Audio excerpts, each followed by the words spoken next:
Shepherd with Good Time, and welcome back. It is the Country Viewpoint on a Monday afternoon on Flow FM, and we're going to hand you over to Dan Crouch now. He recently recorded an interview with Dr Ray Kerkhove, who's the author of How They Fought. This is an exploration into the pioneering research which has revealed ingenuity and forgotten successes of the Aboriginal resistance. It's some fascinating stuff indeed. So it is over to Dan Crouch, who secured this interview. It's basically 420 pages, fully referenced, illustrated, discussing Indigenous tactics and weaponry in the frontier wars.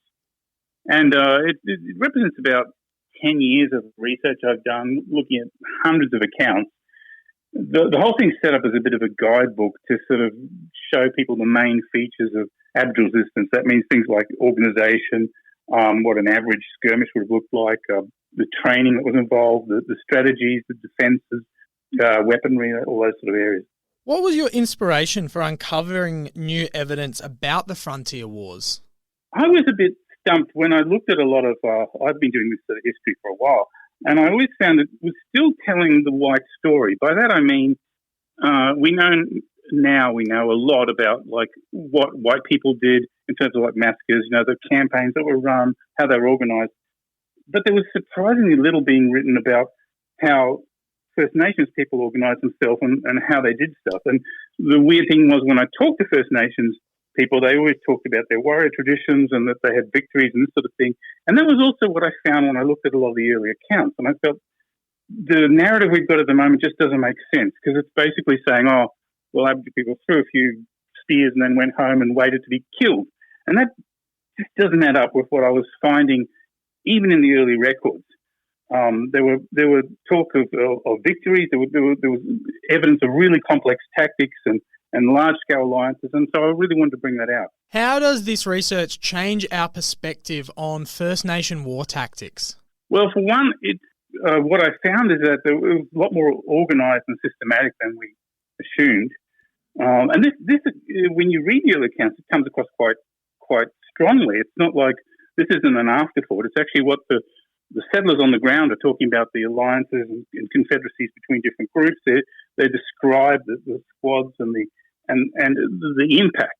It also shows that it was much more effective than people realised. It wasn't just a brutal sort of it was a bit of a blitzkrieg on the white side, but there was incredible organised and very ingenious defence and a lot of little victories that have been sort of washed over and covered over by our accounts, but you can pull them out. The other thing I found was like the environment was used as a very powerful weapon, because Aboriginal people knew the environment so well, so they used it very strategically. And I had lots of accounts of that, and also that there was much quicker adaptation than I thought there would be to things like steel, glass. Not only just like how do we deal when people are firing guns, but also actually then getting guns and using steel and glass in their weapons and even some of the horses. Dr Ray Kerkhove speaking about his new book, which is called How They Fought, the exploration of Indigenous war resistance. And when we return on the Country Viewpoint, we'll actually take a look at one of our listener bases and some of the history that Dr Ray Kerkhove has focused on with regards to a part of our Flow FM network area. So that is on the way next. Stay tuned.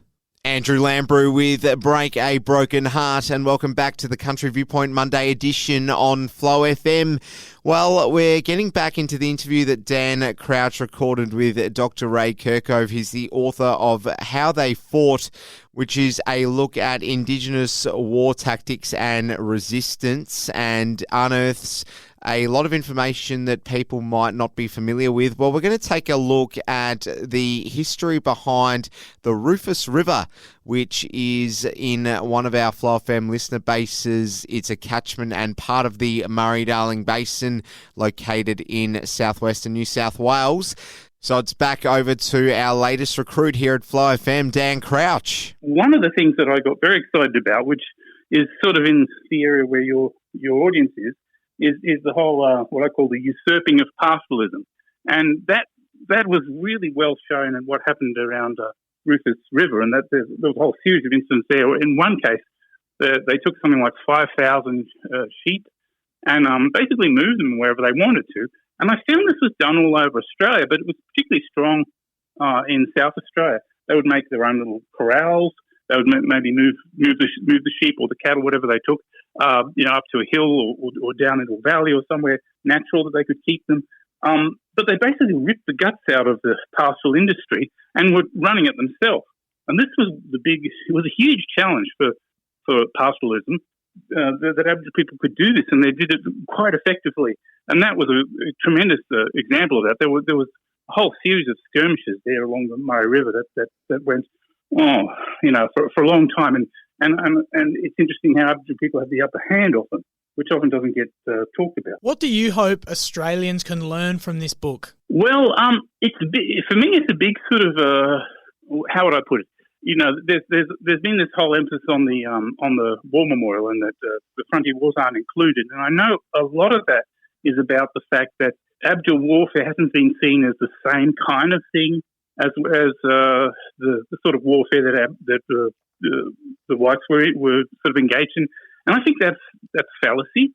I don't think it's much different what happened here to what happened, say, in North America. And I think it could be honoured on the same level. But what's been missing is that there hasn't been really this in-depth study of the kinds of organisation, like how they actually conducted their resistance, what was actually happening on the other side of the frontier. We kind of still are only talking about what we did, what white people did. I'm hoping that my book is just the first of many, many others on this topic. Sounds very informative, Ray. And where can Australians go to find out more? Well, the book's available in a lot of bookstores, otherwise directly from Bullerong Press. That's the publisher. That's spelled as it sounds, Bullerong, with 2 O's, and bullerong.com.au is their website. And I myself am doing. I'm giving some film courses on this with the Centre of Genocide Studies. So you can look that up in Google that. Dr Ray Kerkhove joining us there, outlining his book, How They Fought. Ray, thank you for joining us. Thank you. Dan Crouch speaking with Dr Ray Kerkhove. There's the author of the new book, How They Fought. Well, coming up shortly is the third hour of the program. A couple of interviews to bring your way that Ricky Lambert recently recorded for us. So we'll air you those shortly. Stay tuned.